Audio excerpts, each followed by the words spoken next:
Solène Niederkorn vous propose FinScale, un éclairage sur l'innovation dans le monde de la finance, de la banque et de l'assurance.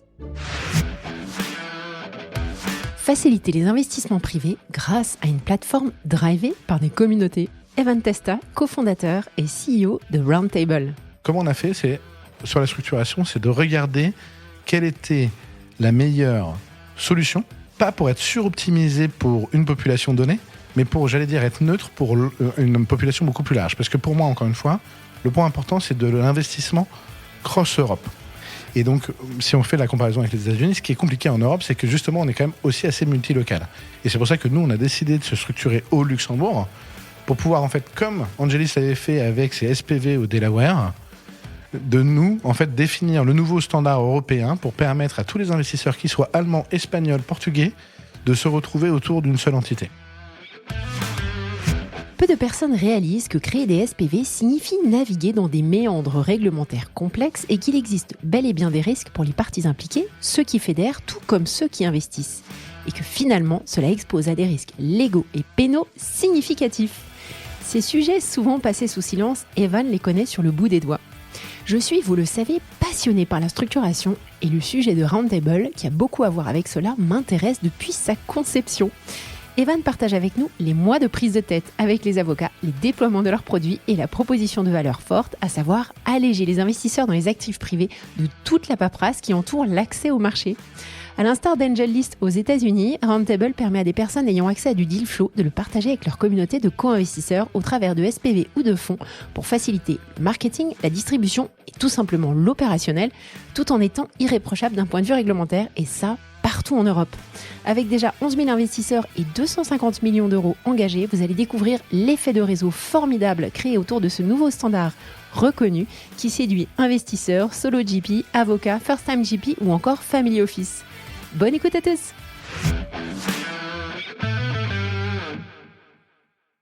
Bonjour à tous, bonjour Evan. Bonjour Solène. Bienvenue chez moi.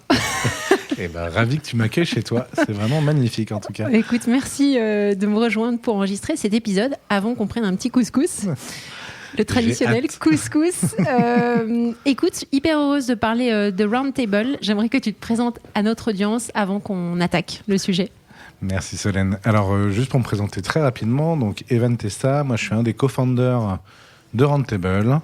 En termes de background, j'avais travaillé moi au BCG, un cabinet de conseil en strat, où j'ai travaillé pendant 7 ans sur tous les sujets de transformation digitale dans les grands groupes et dans les financial services.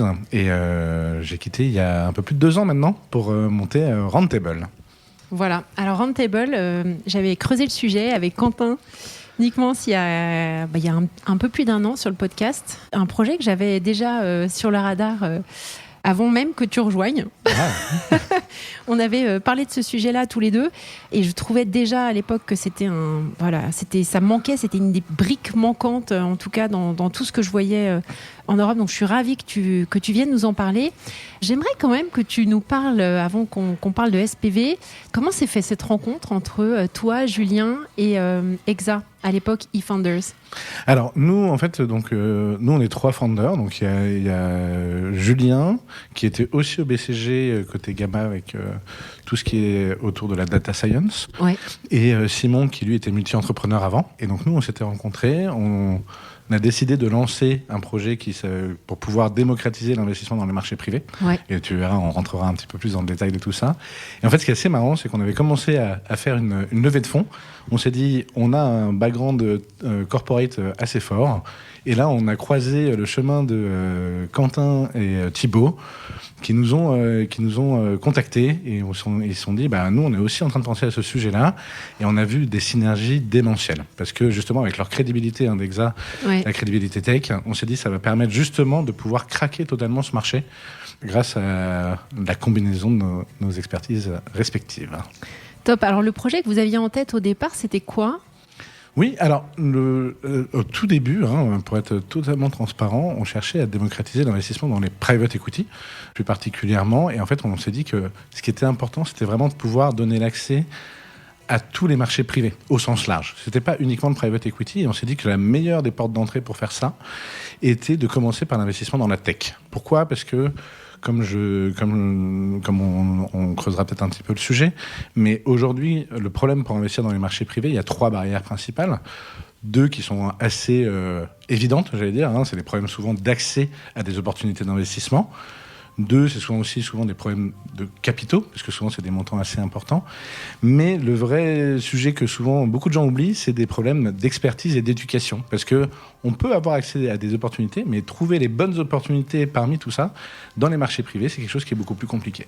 Et c'est là où, en fait, pour tacler tout ça, l'importance pour nous, c'était vraiment de réussir à avoir cette approche communautaire.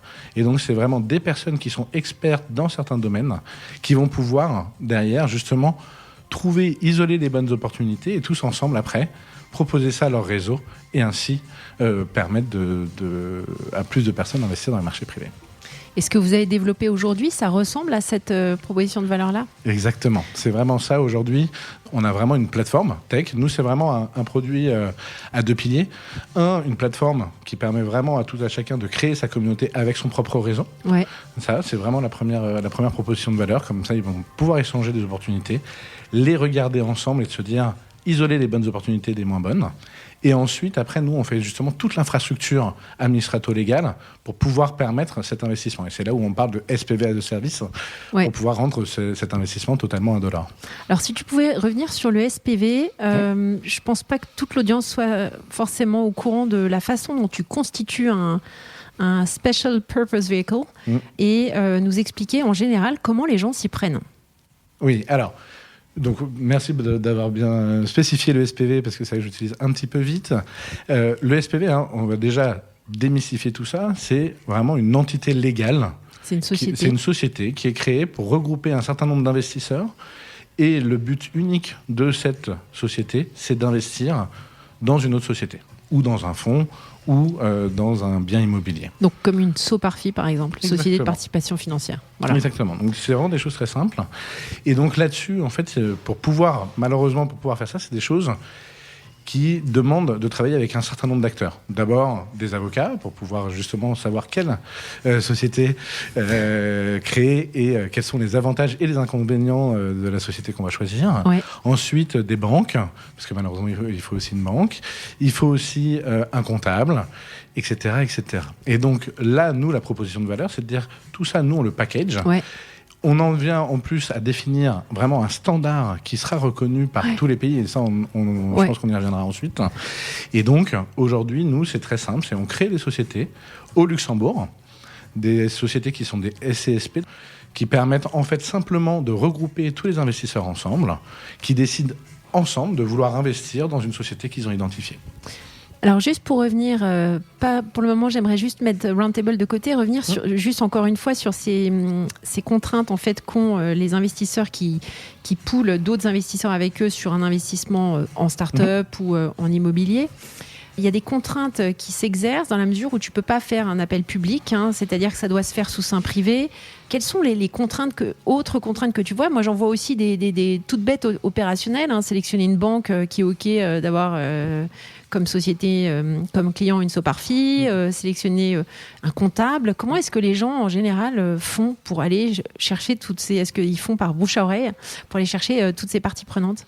Oui, alors peut-être pour revenir sur tes questions, je vais la séparer en deux. D'abord, quelles sont les contraintes réglementaires dans lesquelles on doit s'inscrire et dans lesquelles les investisseurs doivent s'inscrire.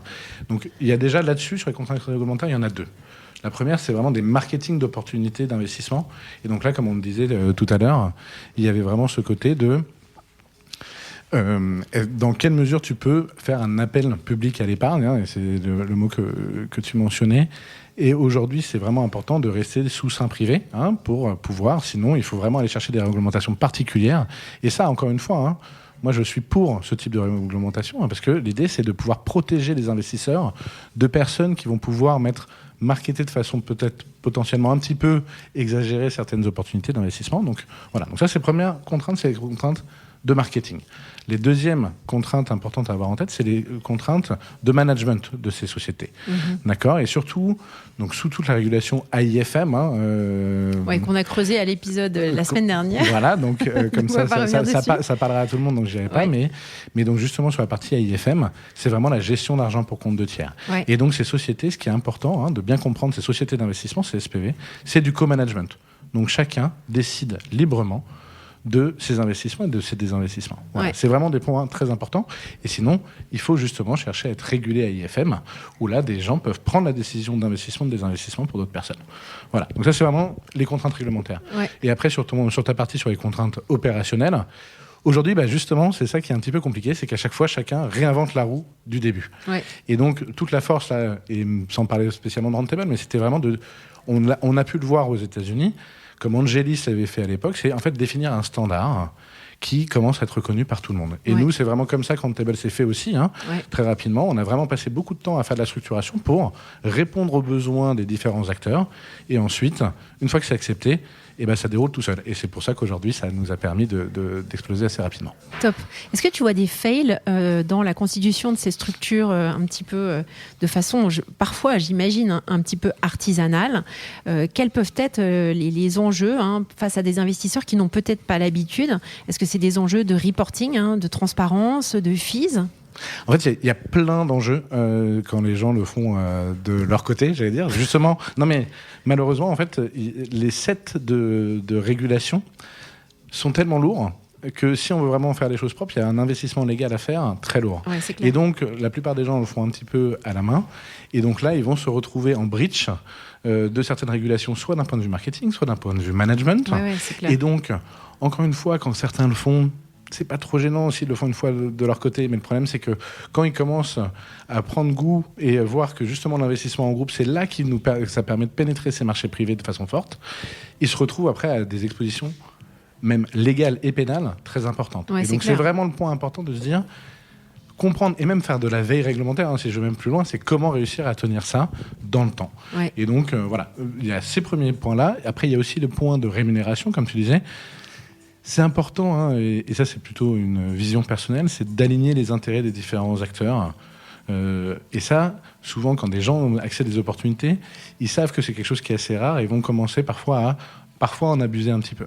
Ouais. Et donc, au début, ça peut être très légitime, mais après, une fois qu'on commence à augmenter en volume, malheureusement, surtout dans les marchés privés, on ne peut pas avoir juste à chaque fois. Ouais. Et donc, c'est pour ça que nous, on pousse vraiment plus de la rémunération sur de la surperformance, par exemple, qui fera plus de sens que des frais à l'entrée qui permettent en fait au lead de se dérisquer d'avance. Et ce qui est un petit peu dommage, parce que ça n'aligne plus les intérêts, parce que même si le deal ne réussit pas très bien, il aura quand même gagné de l'argent. Donc, voilà, ça c'est vraiment des points importants où il faut vraiment regarder les différents points au moment où on va investir en groupe avec d'autres personnes.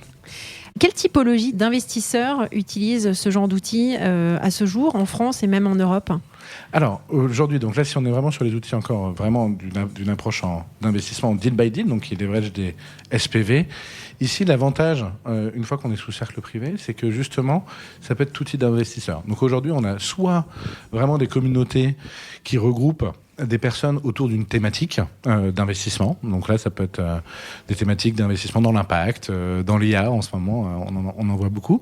Il y a des thématiques aussi vraiment sur le type d'investisseur. Donc par exemple, on a vraiment des communautés qui regroupent uniquement des investisseurs avec des expériences en produits, avec les Mother Angels, ou autour de la diversité. Donc vraiment, il y a différents types de thématiques. Et après, parfois, on a aussi, par exemple, les alumni de certains groupes, de certains, sur certaines sociétés, certains... les mafias. Exactement, toutes les mafias. Mais c'est vraiment ça qui marche. C'est vraiment l'approche alumni, que ce soit de business school, que ce soit de société. Ça permet vraiment des gens qui se regroupent, qui vont partager de l'expertise pour pouvoir investir. Et après, on a aussi beaucoup de family office qui, eux, ayant certains et chacun d'entre eux des accès individuels très privilégiés, veulent pouvoir justement permettre à d'autres d'en profiter et réciproquement, parce que c'est souvent donnant-donnant. Ouais. Alors dans les pratiques que tu vois, il y a vraiment, tu as mentionné des investisseurs professionnels comme les family office qui sont régulés et des investisseurs comme je dirais presque toi et moi qui ont accès à du deal flow. Est-ce que tu trouves pas qu'il y a un risque quand même qui n'est pas forcément conscient chez tous les co-investisseurs dans ces deals-là de travailler avec quelqu'un pour un peu sa fame plutôt que pour ses réelles capacités à investir, parce que c'est quand même un métier. Enfin, moi, je viens de ce métier-là, ça s'improvise quand même pas. Et je suis tout à fait d'accord. Ça, c'est vraiment comme je le dis et je le martèle. C'est le gros sujet, c'est l'éducation de l'écosystème. Et c'est pour ça qu'aujourd'hui, dans les populations qui vont venir investir, ce n'est pas du mass market, d'accord, c'est vraiment toujours quand même de l'affluent investor. Et ce qui est important là-dedans, c'est un rôle de Roundtable, mais surtout aussi de tout l'écosystème, de venir éduquer différentes populations pour pouvoir investir.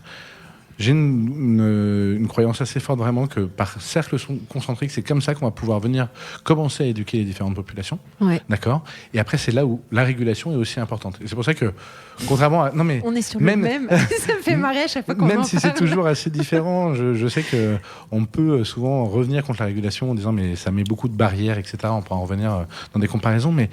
Aujourd'hui, la régulation est là pour justement protéger tout cela. Ouais. Et donc, grâce à ça, en fait, il faut juste réussir à faire les choses intelligemment et amener ça dans les règles. Ouais. Et donc, après, c'est vraiment mettre en avant les différents risques et après, éduquer sur quels sont les risques à prendre, quels sont surtout les marchés privés. La perte est souvent au bout du couloir. En effet.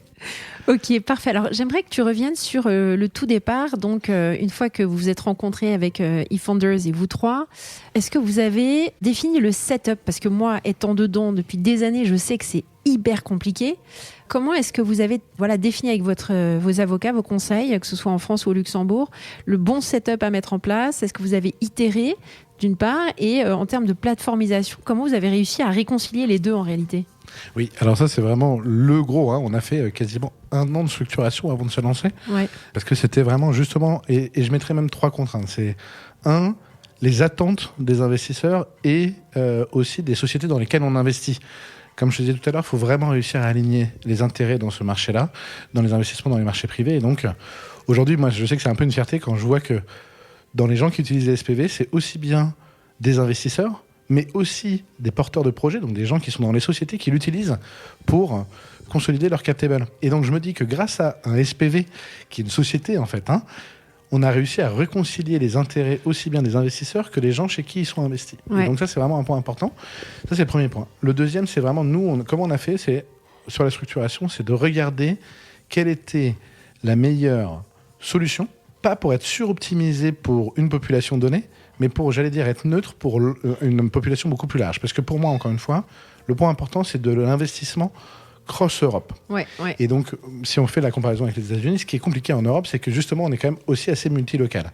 Et c'est pour ça que nous, on a décidé de se structurer au Luxembourg pour pouvoir, en fait, comme Angelis l'avait fait avec ses SPV au Delaware, de nous, en fait, définir le nouveau standard européen pour permettre à tous les investisseurs, qu'ils soient allemands, espagnols, portugais, de se retrouver autour d'une seule entité. Ouais. Voilà. Et donc ça, c'est vraiment... On a passé beaucoup de temps là-dessus. Ça, c'est pour la partie structuration. Mais pour la partie onboarding, etc., vous avez quand même développé de la tech. Et là, je trouve que... Je pense que Exa a quand même aussi pas mal aidé sur le sujet produit, quoi. Exactement. Donc ça a vraiment été... Parce que la tech, en fait, ce qui est important par rapport à tout ça, c'est que, comme on en parle depuis tout à l'heure, on voit que c'est beaucoup de sujets qui sont complexes.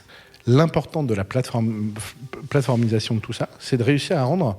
tout ça, j'allais dire, quasiment invisible pour les investisseurs. D'accord ? Juste savoir que le tout marche bien et de façon compliant. Ouais. Et donc aujourd'hui, vraiment sur la plateforme, aujourd'hui, c'est comme ça qu'on a construit les différents flows. Parce que les contraintes réglementaires, aujourd'hui, c'est l'équipe tech et produit, Julien et Simon. Aujourd'hui, justement, c'est avec ça qu'ils se battent. C'est qu'aujourd'hui, on est toujours en train de faire des trade-offs pour que justement, on vienne appliquer les contraintes réglementaires au sein de la plateforme. Donc typiquement, quand on parlait aujourd'hui de cercle privé, la réalité, c'est que c'est 149 personnes qui ont le droit de voir le détail d'une opportunité d'investissement. Et ça, c'est embedded dans la plateforme. Ouais. C'est-à-dire qu'il va y avoir des compteurs, il va y avoir des limites, et ça va bloquer. Ouais. Et donc ça, aujourd'hui, c'est grâce à ça où l'expertise d'Exa dans leur productivité et d'avoir des expériences utilisateurs ultra lean nous a permis en fait d'avoir aujourd'hui une plateforme où vraiment un des retours utilisateurs le plus important, c'est celui-là, la simplicité. Ouais. Juste pour terminer sur le produit, donc comme je te disais encore une fois, j'ai été très très curieuse de savoir ce qui allait sortir des usines suite à nos différentes discussions. Et c'est finalement l'EVK. Alors l'EVK, je suis très étonnée parce que quand j'en parle avec des investisseurs français ou des VC français, il y en a plein qui connaissent pas. Donc l'EVK, c'est le European Venture Capital Fund. C'est une structure qui existe partout en Europe. Tu peux en avoir en France, au Luxembourg, en Allemagne, etc. Mais c'est pas tellement déployé en France. Alors j'aurais aimé que tu t'y arrêtes un instant pour expliquer ce que ça permet de faire, notamment en matière de distribution en Europe. C'est ça. Alors, déjà, un premier point pour bien expliquer, il y a 2 types de produits. Donc, on a parlé là depuis le début beaucoup de l'investissement en deal by deal avec des SPV, donc hors la régulation AIFM. Là, justement, donc sur toute la partie EVK, c'est vraiment dans la régulation AIFM, donc avec une approche de fonds. Et donc EVK, en fait, donc nous, on est maintenant enregistré à IFM avec la licence EVK. Et donc, l'avantage des fonds EVK est très importante, c'est qu'elle permet d'être avec un passeport partout en Europe pour pouvoir marketer le fonds partout en Europe. Et ça, c'est vraiment un point important parce qu'aujourd'hui, la reverse solicitation, beaucoup vont les chercher. Et surtout aussi à des retail investors. Donc là, je vais faire un petit point malgré tout. Il y a un ticket minimum à 100 000 euros, justement pour protéger, par rapport à ce qu'on disait tout à l'heure aussi, la population retail et mass market. Ouais. Mais l'avantage, c'est que quand on regarde dans les différents pays, c'est reconnu dans tous les pays européens comme tel, avec un ticket minimum à 100 000 euros. Alors que, par exemple, si je prends l'exemple de l'Allemagne, aujourd'hui, quand un fonds d'investissement veut se marketer en Allemagne, il doit accepter des tickets minimum à 200 000 euros. En Italie, c'est 500 000 euros. Ouais. L'avantage de l'EVK, c'est que c'est uniformisé à travers l'Europe comme un ticket à 100 000 euros minimum. Ouais, donc ça, c'est pour les capacités d'investissement. C'est ça. Après, d'un point de vue fiscal, ce sera à chaque investisseur résident, italien, allemand, etc., de faire son petit travail de recherche pour savoir de quelle manière il va être soumis d'un point de vue fiscal. Alors ça, en fait, il faut vraiment bien différencier les 2 choses. C'est qu'il y a la réglementation EVK, d'accord, qui est un type de fonds. Après, c'est vraiment quelle structure corporate on va vouloir utiliser. Ouais. Et donc, on pourrait utiliser des sociétés françaises avec le label EVK, des sociétés allemandes avec le label EVK. Ouais. Nous, de notre côté, on a décidé de prendre encore une fois, dans cet esprit de standardisation, des sociétés luxembourgeoises, donc des SCSP luxembourgeoises, sous format fiscalement transparent. Et après, oui, bien entendu, c'est à chacun des investisseurs de regarder comment la SCSP luxembourgeoise est traitée dans leur pays. Top, merci beaucoup. Désolée, il y a un peu de réglementaire. C'était bon, ça fait déjà plusieurs épisodes que j'en fais. Ok, super. Alors, vous avez quand même des clients qui utilisent votre plateforme, qui sont des super business angels. J'aurais aimé savoir comment vous avez réussi à fédérer déjà cette super communauté donc de super angels, de solo GP, savoir un petit peu, tu nous décrives en fait ces différents types de clients. Oui, et comme tu le dis, c'est vrai que nous, en un peu plus d'un an, là, on a fait 250 millions, on a supporté 250 millions d'investissements. On a quasiment 11 000 investisseurs maintenant sur la plateforme, donc c'est vrai que c'est quelque chose qui a vraiment pris. Et ce qui a vraiment marché, c'est vraiment le côté effet de réseau. Et donc, l'effet de réseau autour d'un standard qui est reconnu. Et donc ça, c'est vraiment le point important, c'est qu'on a passé beaucoup, comme on le disait tout à l'heure, beaucoup de temps à structurer pour que ça soit vraiment un standard reconnu par tous les acteurs de l'écosystème. Et en fait, une fois que les gens s'y retrouvent, et ben en fait naturellement c'est recommandé et naturellement maintenant en fait c'est poussé. Aujourd'hui nous on est poussé même nos meilleurs advocates, j'allais dire, c'est même les cabinets d'avocats qui repoussent les différents ou même les fiscalistes des grands family office qui disent maintenant on est à l'aise avec la structuration. Et donc maintenant, on peut répéter des investissements sans justement réinventer la roue à chaque fois. Pour eux, c'est très simple, ça sera le même standard qui sera appliqué à chaque fois. Et donc, que ça soit justement sur la partie deal by deal que sur la partie fonds. Voilà. Et donc, c'est vraiment comme ça qu'aujourd'hui que ça a explosé naturellement, aussi bien sur la partie deal by deal que sur la partie fonds. Tu peux citer quelques clients officiellement ? Oui, non, mais on peut toujours. Faire du name dropping. Non, mais toujours du name dropping. Après, aujourd'hui, sur les communautés d'investisseurs, aujourd'hui, on a des communautés d'investisseurs autour, par exemple, de la thèse d'investissement des femmes, et typiquement avec Roxane Varza, qui est la directrice de Station F. On a Andrew Nutter autour de tout ce qui est Space Tech. On a Paul Lay, qui était La Belle Vie. De La Belle Vie, exactement.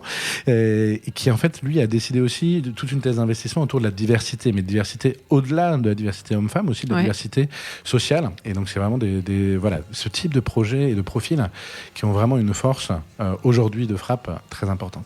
Donc ça, c'est plutôt les personnes privées, personnes plutôt les family office et autres, ou les cabinets d'avocats.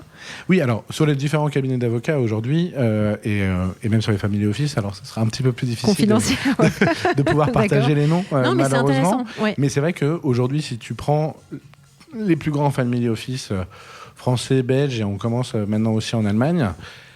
En fait, en réalité, on passe un petit peu de temps avec eux, justement, avec leurs avocats, avec leurs fiscalistes pour qu'ils soient à l'aise. Et en fait, après, derrière, ça permet déroule. justement... Non, mais c'est vrai que ça déroule. Et donc, c'est pour ça qu'aujourd'hui, on fait des deals qui sont aussi en dizaines, quinzaines, vingtaines ou cinquantaines de millions d'euros d'investissement. Parce que voilà, une fois que les gens ont confiance dans la structuration et dans le produit qui est vraiment simple, et bah derrière, ils n'ont plus qu'à investir. Et après, tu peux avoir aussi un fort attrait de la part des fonds d'investissement. C'est ça. Et donc, en fait, les fonds d'investissement, nous, aujourd'hui, c'est aussi nos clients sur le fait où ils veulent faire des communautés de co-investissement. Parce que tout à l'heure, quand tu disais aussi comment faire confiance à quelqu'un pour investir, justement, parfois, les fonds d'investissement, c'est vraiment des bons profils de confiance. Et donc, aujourd'hui, on a des très beaux fonds qui décident, en fait, de faire des communautés d'investissement à leur côté. Quand eux, ils vont investir dans un deal, ils vont proposer soit déjà à leur base de LP initiale de pouvoir se surexposer à un deal donné, mais aussi parfois à des gens qui n'ont pas, malheureusement pas la possibilité d'être LP dans leur fonds parce que les minimums sont assez importants.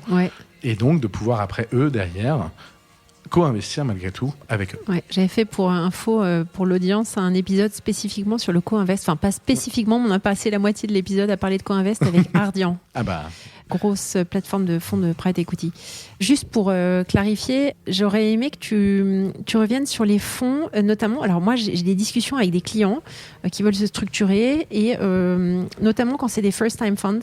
Je trouve toujours intéressant de peut-être pas débourser des sommes astronomiques, de passer un long temps à sélectionner les service providers, l'auditeur et compagnie. Et je leur dis, tiens, ce serait pas mal que tu discutes avec des solutions comme Roundtable parce que ça te permettra d'avoir clé en main un fonds et au moment où tu vas faire ta levée, tu n'auras pas à te prendre la tête sur la partie choix du fonds d'admin et la IFM, etc. Est-ce que tu pourrais juste spécifier pour les personnes qui nous écoutent, qui pourraient être intéressées, comment ça fonctionne pour les solo GP par exemple? Oui, et donc vraiment pour tous ces emerging managers, et donc emerging managers c'est assez large, parfois c'est des super business angels qui veulent monter en puissance, ou c'est parfois aussi des personnes qui étaient dans des fonds d'investissement en tant que principal ou partner et qui décident de lancer leur propre fonds par la suite. Et donc souvent pour ces emerging managers, justement le lancement d'un fonds c'est quelque chose qui est extrêmement complexe par les problèmes réglementaires comme on disait, et là contrairement même au SPV c'est encore plus complexe parce que le nombre d'acteurs avec lesquels on doit jouer et travailler c'est vraiment encore plus important parce qu'il y a les avocats mais de façon encore plus impliquée, les banques, les auditeurs, les comptables, etc. Et donc là c'est vraiment toute l'idée de se dire on arrive de la même façon qu'on avait fait sur le premier produit qui était un SPV, avec ce deuxième produit d'arriver avec quelque chose de standardisé pour vraiment donner quelque chose de clé en main pour des emerging managers qui voudraient lancer des fonds entre 10 et une centaine de millions d'euros pour vraiment très simplement en fait de vraiment se concentrer sur ce qui est aussi très compliqué, qui est la levée et trouver les deals dans lesquels investir par la suite. Voilà. Mais donc justement enlever cette barrière qui est vraiment réinventer à chaque fois un nouveau fonds, un nouveau type de fonds. Voilà, pour des fonds à plusieurs centaines de millions d'euros, on entend le côté de taylorisation, c'est vraiment important. Mais pour des fonds plus à taille plus raisonnable, cette approche de standardisation est quelque chose qui est vraiment très important. Top.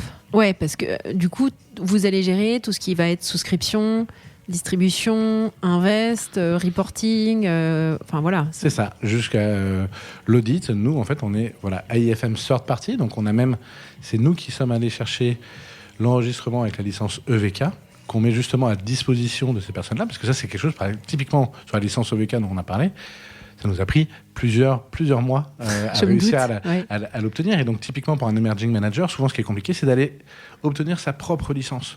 Parfois pour un fonds ou deux fonds. Nous, l'avantage, c'est que justement, on a cette licence et on vient justement, avec l'ombrelle, pouvoir permettre à ces personnes-là de faire ça dans les règles de l'art. Et souvent, justement, en fait, comme on a du volume, pouvoir faire les choses vraiment extrêmement proprement, alors que parfois, quand on le lance tout seul, on prend des petits raccourcis. Top. Alors, je voulais revenir sur cette histoire d'éducation. Imaginons que tu es un solo GP qui commence vraiment à devenir assez proéminent avec beaucoup beaucoup d'investisseurs autour de lui, etc. Est-ce que vous accompagnez éventuellement ces personnes-là pour professionnaliser encore plus leur activité, pour avoir peut-être des réflexes en termes de risk disclosure Est-ce que tu pourrais... Oui, mais c'est un sujet qui est quand même un peu clé, quoi. Oui, et ça, c'est vraiment un vrai point important. C'est que nous, justement, même dans la une majorité de notre travail, c'est venir éduquer les personnes, justement, et parce que souvent les gens vont justement être très bons peut-être sur la partie investissement, mais après justement quand on parlait de la partie réglementaire, compliance, reporting, qu'est-ce que ça veut dire ? Quels sont les risques ? Comment on arrive à pouvoir vraiment mettre en avant et être sûr que les personnes qui vont investir ont aussi en tête ces risques-là. Voilà. Et donc ça, c'est ça où c'est tout l'intérêt aussi d'avoir cette double approche plateforme et produits réglementaires, parce que ça nous permet, nous, en maîtrisant totalement les produits réglementaires, de pouvoir le mettre dans la plateforme et être sûr de pouvoir éduquer les différents investisseurs sur les différents niveaux de risque. Voilà. Et ça, c'est vraiment un point important. Et que ça soit au niveau investisseur, mais que ça soit aussi au niveau des leads sur voici la façon dont tu approches aujourd'hui, voici ce que tu devrais mettre en avant au niveau de tes co-investisseurs, voici les informations que tu as besoin de leur faire remonter pour telle et telle raison. Et voici les implications des décisions que tu décides de prendre. Top. T'as pas trop parlé de vos investisseurs, à part Exa ? Alors nous aujourd'hui, donc on a travaillé avec Exa au début et après l'année dernière, on a décidé de faire un tour uniquement avec des angels. En fait, plutôt que d'aller faire sur un tour votre avec... propre plateforme. Exactement. Hein, c'est la mode. Exactement. Non, mais déjà c'est la mode, mais 2 c'était aussi eat your own dog food comme on dit. Et donc c'était vraiment l'idée, c'était de se dire on utilise la plateforme parce que ça c'était en termes de play de GTM et de marketing, c'est de prendre tous les plus gros business angels en Europe et justement que eux soient nos meilleurs advocates après dans les différents pays au moment où on voudra conquérir de nouveaux pays. Top, super bonne idée. Tu peux nous partager le montant qui a été levé ? Oui, on avait levé 3 millions. D'accord. Et moi, j'avais fait des montants maximum, contrairement à souvent les founders font des montants minimum. Mais comme ça nous m'a permis d'avoir une centaine d'angels à la Captable qu'on a regroupés dans des SPV, justement. Pour, bien sûr. pour avoir une Captable clean qui est très importante pour la suite. Top. Alors, c'est quoi vos prochaines étapes ? Nous, aujourd'hui, maintenant, les grandes étapes, c'est vraiment le côté internationalisation. Donc, ouvrir de plus en plus de pays sur les produits cœur qui étaient au début le SPV de service et aussi maintenant développer tout à travers l'Europe et de supporter tous les emerging managers avec l'offre de Fund as a Service. Top, je suis hyper contente que tu sois passé sur mon podcast, Evan. Est-ce que merci à toi. Est-ce que tu pourrais nous faire une recommandation de livre avant qu'on se quitte ?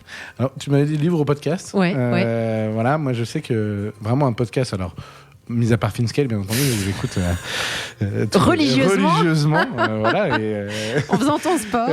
Non, c'est vraiment un que j'aime beaucoup écouter parce que justement, enfin, là où vous ressemblez aussi un peu, c'est vraiment sur la profondeur de connaissance des personnes que vous invitez.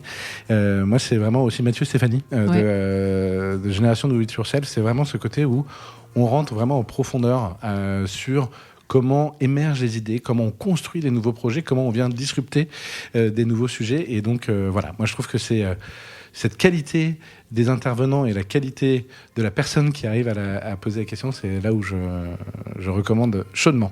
Super Mathieu, on te salue. Et puis, on vous dit à tous, chers auditeurs, au revoir, on va attaquer notre couscous. J'ai vraiment hâte. Merci à tous pour votre écoute. Je suis ravie d'avoir partagé ce moment avec vous. N'hésitez pas à me contacter sur Twitter ou LinkedIn pour me faire part de vos commentaires ou de vos réactions. Et je compte sur vous pour noter cet épisode sur vos plateformes de podcast préférées. À la semaine prochaine!